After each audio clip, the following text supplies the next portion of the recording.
Good afternoon.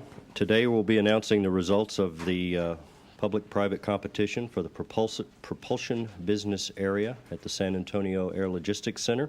Principal Deputy Assistant Secretary of the Air Force for Acquisition and Management, Mrs. Darleen Druyun, who was the source selection authority, will make the announcement.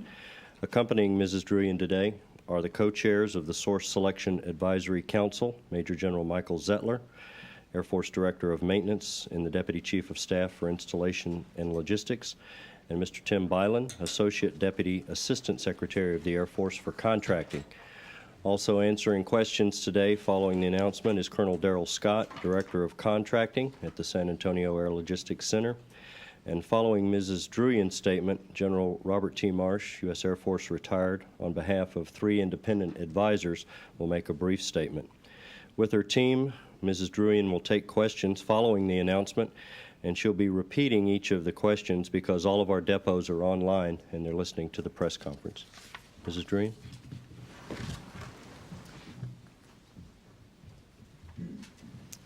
Good afternoon. This is a very important day for the Air Force as we continue our activities to reduce infrastructure, save taxpayer dollars, maintain readiness, and structure the Air Force for the 21st century. As a result of this competition, the estimated savings of $1.8 billion, that's over a 15-year period, as a result of this competition will provide badly needed funds for the modernization critical to the Air Force's long-term readiness needs.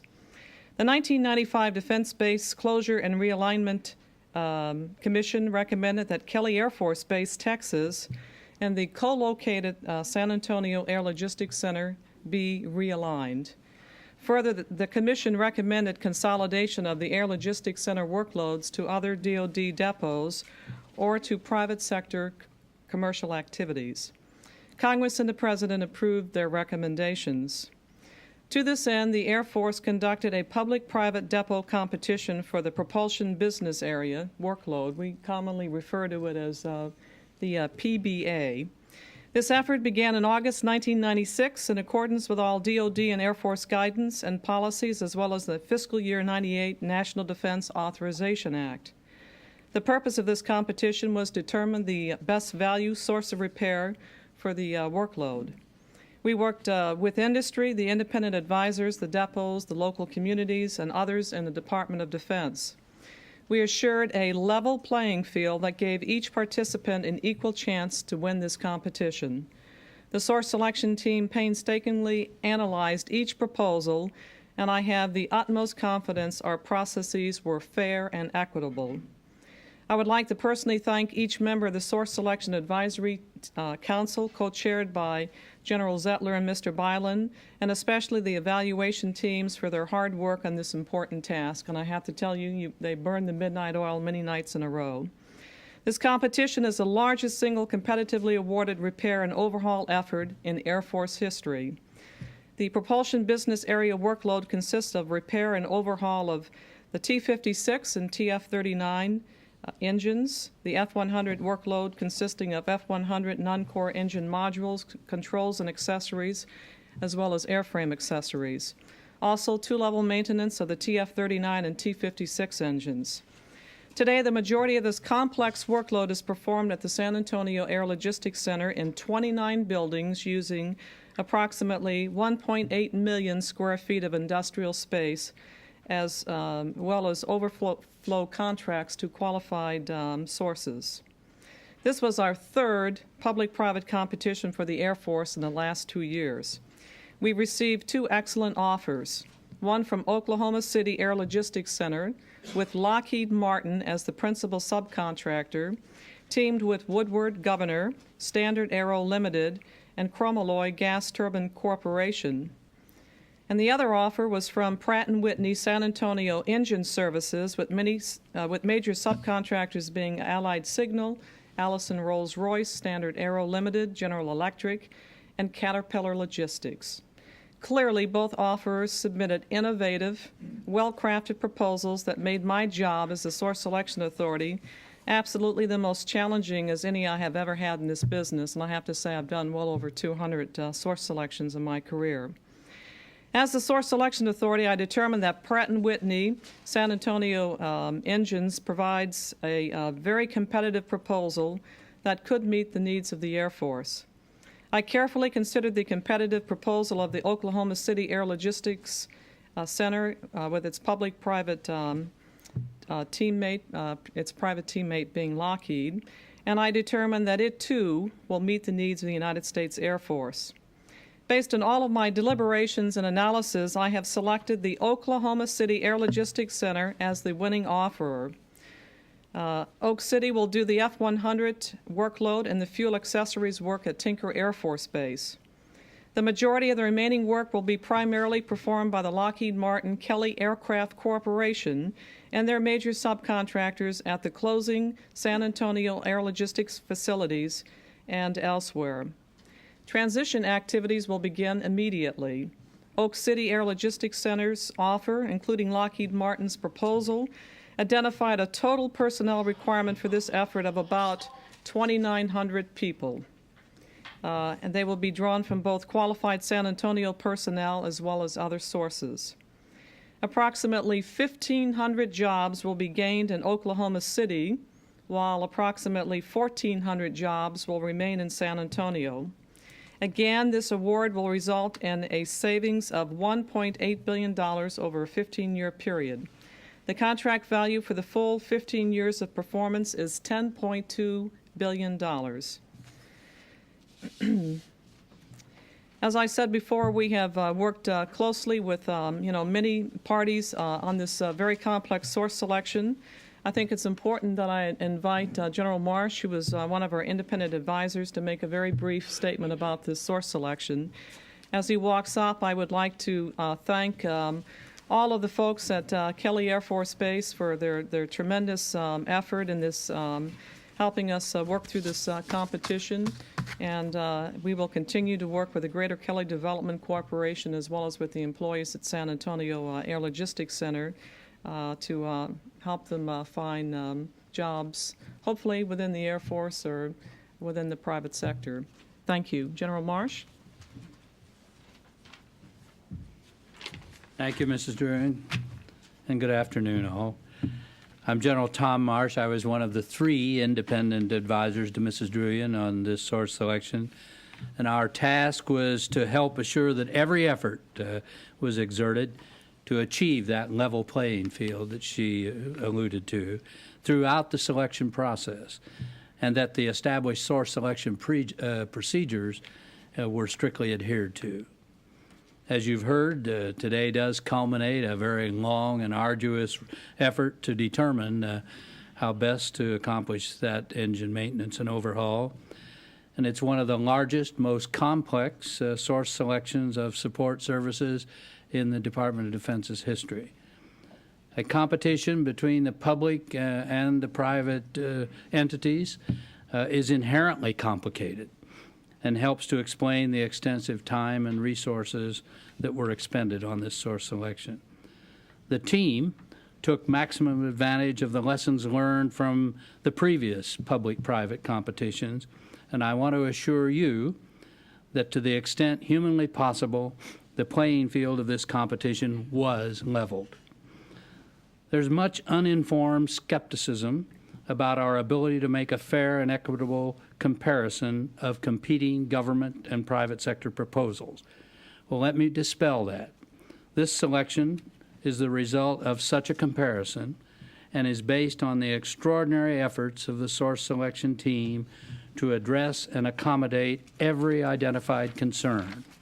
And I assure you that it was accomplished with the utmost care and will withstand the most careful scrutiny. Thank you very much. Thank you, General Marsh.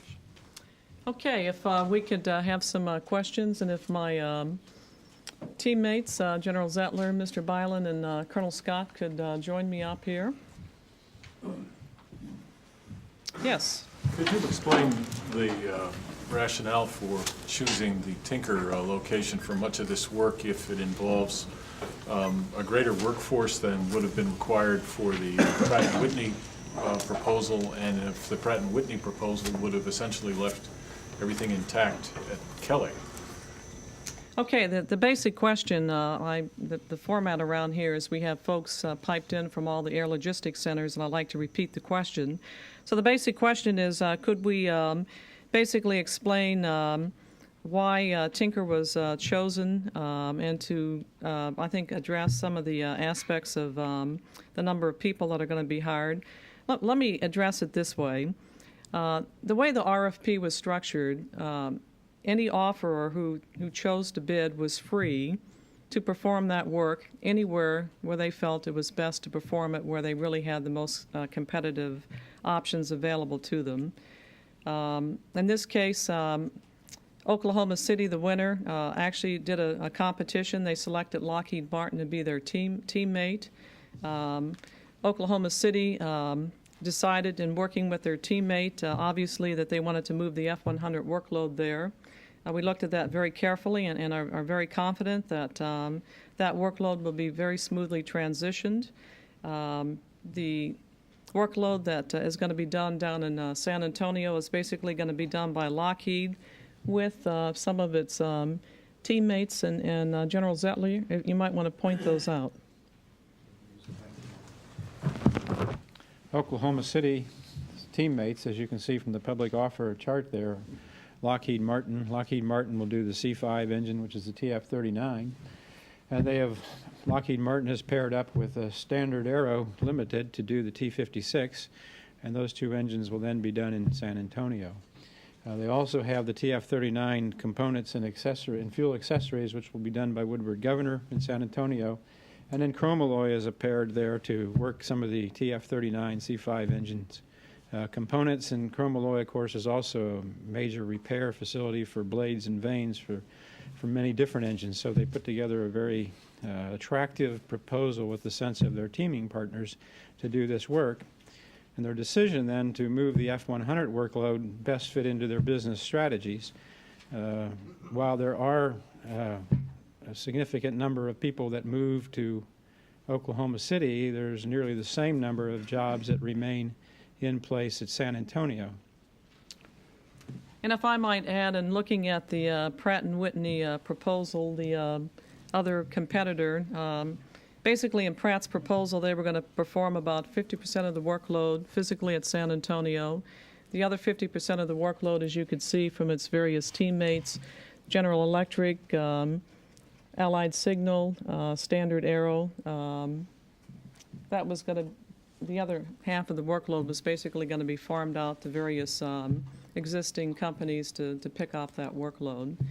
It's interesting to note that when you actually look at the employment that will be left at San Antonio, there was very little difference between Pratt's bid for the work that would remain at San Antonio in terms of numbers of people versus Oklahoma City's proposal. It was in the neighborhood of approximately 100 people difference. Yes? You talked about how tough this was, what a challenge it was, but after the political fights on the Hill for the past 3 years over this, the public-private versus the privatization effort, it seems like this actually worked out kind of nice for you, since you got to leave some jobs in Texas as the administration wanted to, and send some to Oklahoma City as the Depot Caucus wanted. That sounds like more of an interesting commentary.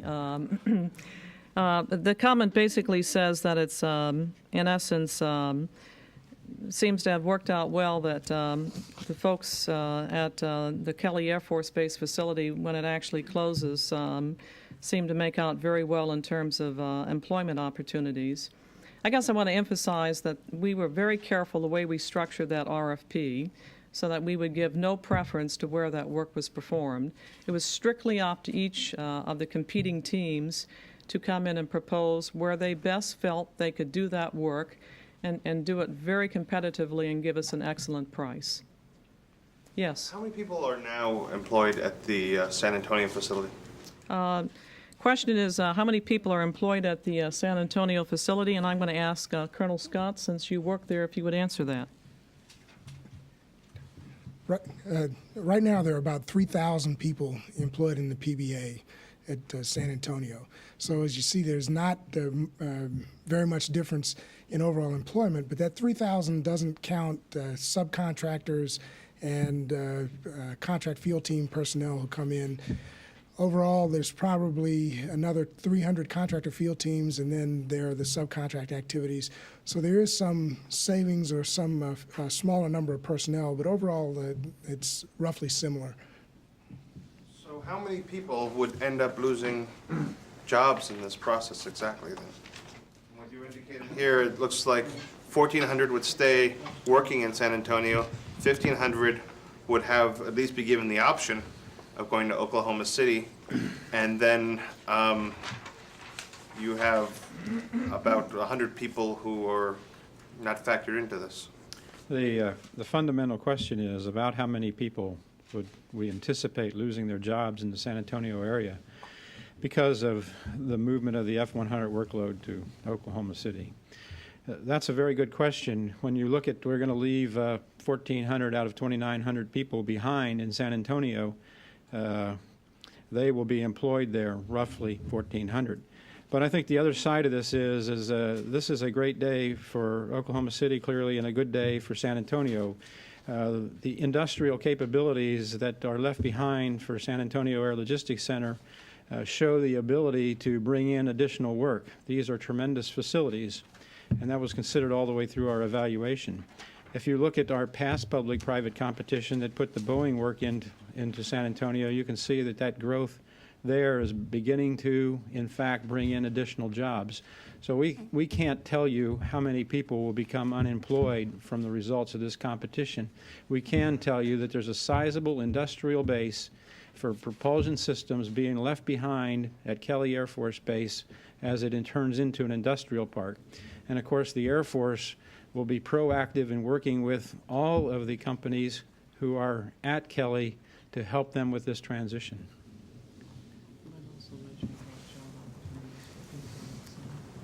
Ms. Druyun correctly points out there will also be job opportunities for Kelly employees today to move up to Tinker Air Force Base in Oklahoma. The 1,500 positions that are moving up there, I'm sure that the Oklahoma people will take all the skilled workers that are at Kelly that would like to move up there and have very similar jobs with good living conditions for them up there as well. Where does the savings come then exactly if you're not cutting any positions here and you're creating 1,500 jobs, you're transferring 1,500 jobs from San Antonio to Oklahoma City? Where's the $1.8 billion in savings? Where is that achieved? Okay, the basic question is where is the $1.8 billion achieved over the 15-year period? Where is the savings really coming from? And I think I'm going to ask Colonel Scott if you'd like to take a stab at that one, followed by Mr. Byland. Yes, there are a number of innovations that Oklahoma City brought to this competition. One is they plan to do more repair in-house than we currently do at Kelly now. They have identified a number of processes that we contract out with qualified sources around the country at a reasonable cost, but they have identified opportunities to significantly reduce that cost by doing it in-house in a government facility. So that's one area where we get the savings. Another area where we get savings is we're consolidating facilities. When you look at the rates that are charged at Kelly, that includes in it the infrastructure that's required to support the Air Logistics Center. So consolidating from two activities down to one engine center of excellence for the Air Force brings with it savings where you're able to use the Tinker infrastructure to carry a larger business base. So that as well brings savings. And then when we look at it, Lockheed and their teammates bring a lot of experience in process improvement that they are going to bring to bear on these engines, and we see some savings there as well. I think Colonel Scott covered most everything. I'll make two other comments. So the Oklahoma City team bid a very competitive rate structure as far as labor rates go. And the second thing is they're taking a hard look at multi-skilling and taking their workforce, training them across all workloads, have an ability to exchange and meet surge requirements, and they can save a lot of money that way. Mr. Druyun, can you give a sense of the dollar flow over the next 15 years? What possibly made the first couple years of contract dollar volume be? And also, can you give kind of a soundbite summary of Tinker and Lockheed won because? Okay.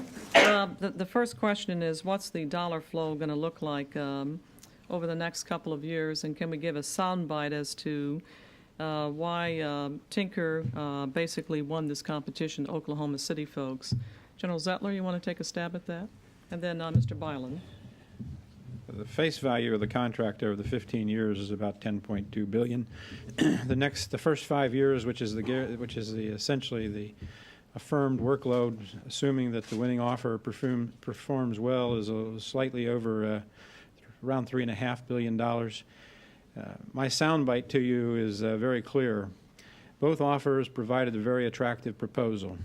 Oklahoma City demonstrated the ability to do the work in a quality fashion, continue the production of engines to assure the readiness of the United States Air Force, and over the 15-year life of the contract saved the United States Air Force $1.8 billion. I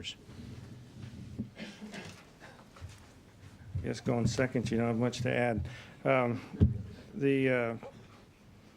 The costs really are relatively even over the 15 years. Transition costs a little bit of money, get everything moved around, levels off, and then it's a pretty steady stream out for the whole time period. Of what approximately? About 800, 600, about 600 to 700 million a year. Over the last 10 years of the contract. You said the first 5 is $3.5 billion roughly, so from year 10 over. Okay. Yeah. I think it's important to point out that we have some interesting features in this contract that we are awarding today. One, we have what's called economic price adjustment provision. It applied to both offerers, and so any adjustments in terms of labor obviously will be accommodated. But more importantly, this is part of acquisition reform. We have been introduced a new concept which we are very excited about. It's called an award term. And it's called an award term provision in the contract. And in essence, it basically operates as follows. We're going to be awarding a contract for a period that initially could extend up to 7 years. We're going to, we have very clear criteria set out as to what a contractor has to do, in this case, Oklahoma City, along with their teammate Lockheed, to basically kind of gain points every year. You can get approximately 100 points a year based on the quality of the work that you are performing and getting the work out in time and saving money. And we actually have all of that benchmarked. And if you are able to maximize every year your performance on the contract, you can get that contract extended upwards eventually to a 15-year period. If you stumble the first couple of years, I'm here to tell you that this is an award term provision that works both ways. You can either have your contract extended out or you can have it reduced in time. And so instead of having a 7-year contract, you could end up with a 5-year contract. And this is part of our innovation in trying to be more like the commercial world as we approach these types of services. And so we're very pleased that, working with our team, that the folks at San Antonio Air Logistics Center and the contracting shop, led by Daryl Scott behind me, basically came in with this innovative idea. We liked it and basically put it out there. And I can tell you that our competitors found it to be, I think, a challenge to them. And we basically tried to get our competitors, if they were going to sign up to things like warranties and guarantees, we got all of that locked down in the contract and gave very clear value to it, and we'll be able to track it through. And if they don't live up to those terms and conditions, you shrink the length of the contract. If they live up to those terms and conditions and actually exceed them, you push out the length of the contract. Very innovative process. It is really a commercial-like acquisition procedure. If you shorten the contract, what happens? I mean, do you have to re-award it to somebody else? Yes. If you were to shorten the contract, we would obviously take approximately 1.5 years, 2 years to go back out and do a recompetition and do this process all over again. And that's after 7 years. Do you do the competition again after 7 years yeah, if they didn't well, do it, or after 5? It could be as soon as 5 years, in which one would have to do another competition. I can tell you from my analysis of the bids and doing my best value analysis that I felt very comfortable that both competitors, both Pratt & Whitney as well as Oklahoma City, with the processes and all the items that they laid out in their proposal, I feel very confident that if they follow through on what they have proposed, that we have at least a 7-year contract. I must also tell you I am the award term official. It's nice to be able to go through a competition like this and then actually follow through and make sure that they're living up to their terms and conditions. And you know, I look forward to getting that new process in place and working with Oak City and hopefully seeing them extend that out to a 15-year period. But Lockheed lost back in September against Boeing and for the Utah competition. Yes. Did you see any reflection in their RFP that they learned a lesson in certain areas that you might have crossed off in the past were improved greatly? Fascinating question. The question is our previous depot competition that we held, and we announced the winner back in the, I guess it was in the fall time frame, October. Was it 21st of October? And this was the competition at Sacramento. Lockheed was the private teammate bidding against Ogden Air Logistics Center, who was teamed with Boeing. I can tell you that in the previous competition, looking at the workload at Sacramento, we got a very good proposal out of Lockheed. We obviously got a better proposal and a better price out of the public sector team, and perhaps that was something that motivated Lockheed. I have no idea, to go team with the public sector and put, you know, a very strong team together. But that's a question, Tony, I think you would really need to direct to Lockheed. Yes. Are the facilities now in place at Tinker Air Force Base to accommodate the work that's shifting up there, or are you going to have to build new plant? The question is, are the facilities in place at Oak City, or do we have to build a new plant? Clearly, the facilities are in place. There is some level of equipment that needs to be moved, but we looked at that very, very carefully, and they have plenty of capacity to pick up that workload. Yes. General Zettler? One of the things that we confirmed in this competition is the synergy of propulsion workload and the back shops being combined together, and they, in so many words, verified what we were convinced of all along, that those back shop capacities and those back shop facilities and plating plants and so forth contribute directly to bringing workloads together. And you saw that on both offers' bids, where they wanted that back shop work to handle the front line work in a common environment. And Tinker has all those facilities there to do that. And while there are some very minor modifications to facilities required, there's no military construction program within this proposal of theirs. Yes. Two kind of unrelated questions. What happened last, I think it was October, where the contract, all the bidders had to be brought in because of there's some problems and sent back to modify their bids. What happened there? And the second thing is, how long is this transition going to take place? When's it all going to be done? Okay, two questions. What happened back in the September-October timeframe, referring specifically to the fact that we reopened up negotiations with both competitors, and then how long is the transition period going to take place? And I'm going to ask Colonel Scott if he'd like to respond to that. Yes, back in September, when we got the final proposal revision from both offers, or what we had hoped would be the final proposal revision, we examined them, and it was apparent that both offers had significantly underestimated the work that was involved to successfully complete the PBA. And we attempted to resolve that within the evaluation team. We weren't able to. It was clear we were going to need additional information from both offerers. So we went back. Excuse me. Believe me, my team and I had worked a lot of long weekends and nights, and we would have liked to have seen it end back in October. But when we saw the mistakes that both offerers had made, it was apparent that to continue at that point would have been a mistake for the Air Force. So we asked the offerers to give us additional information. We engaged in extensive, detailed discussions on how they built their material bids, their labor bids, how they accounted for their different methods of performing the maintenance. And when we were satisfied that there were no further risks, we asked them to come in and update their proposals, and we made this award. Now, the second part of the question was, how long is this transition going to take? The majority of Oklahoma City's transition will be completed within a year. That'll be the F-100, the T-56, and the TF-39. The fuel accessories will take a little longer, about 20 months to 23 months. And that, when we looked at it, it was a very logical way to do it. It allowed them to concentrate on the engine workloads first and then bring the fuel accessories in over a more measured period of time to reduce the risk in their proposal. We've got time for one more question.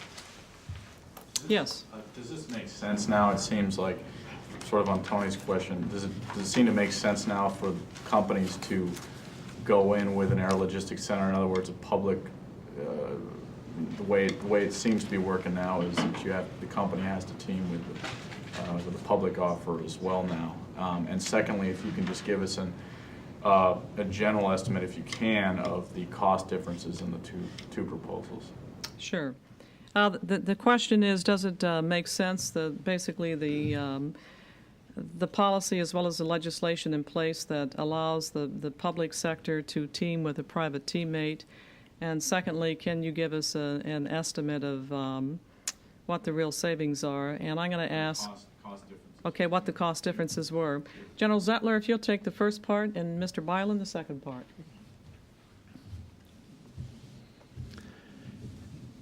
It seems to me that a public-private competition is a very difficult thing, and that industry where we have synergies between the public and the private sector would like to partner up with us. The synergies, though, say the workloads must be complementary, and we can show a clear benefit to the government. It's not something that we anticipate doing extensively across the board. Our depots are becoming better utilized and therefore should be more efficient, but we also think that there are some opportunities out there in the future where we could take a look at additional public-private competitions. But they really need to have workloads that we can bring together and build an attractive proposal for teaming between the depot and the private industry, and then have a residual or a remaining industry to compete. So I think it's upon the Air Forces now as a strategy to go forward and look at what we would offer to industry in those areas.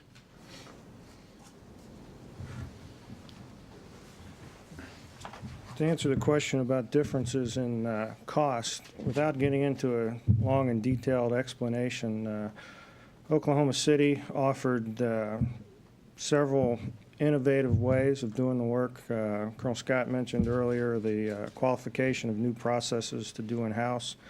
They're also, I guess, using a process of repair versus replace, repair more broken parts and use them again instead of buying all new ones. And that probably alone drove a large majority of the savings. I just wondered if there's a dollar figure that you between the two. Yeah, we really need to debrief the offers before we get into that level of detail. Thank you all very much.